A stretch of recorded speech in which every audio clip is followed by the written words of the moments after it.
今日係2025年啦11月26日啦，都係做翻復盤嘅日記嘅。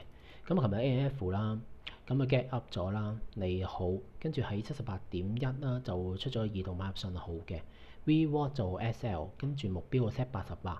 咁啊，前因嘅 trade idea 就係特朗普向美國國民講話會派錢嘅，咁就會聯想到內需消費個股嘅帶動嘅因素啦。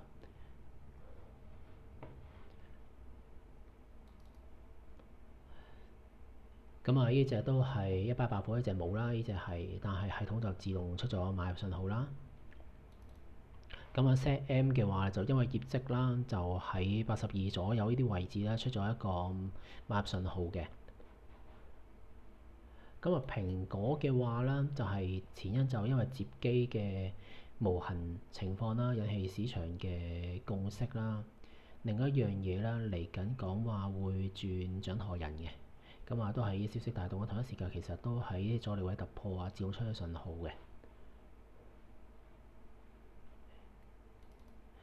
跟住 RL 啦，在之前已經睇咗噶啦，咁啊都係出咗信號啦，自動提機，跟住就 stage two，跟住就 high fat high 咁樣去嘅。咁啊，今日咁多先啦，因為主要都係冇自動畫線嘅底下咧，自己畫咧就真係幾複雜嘅。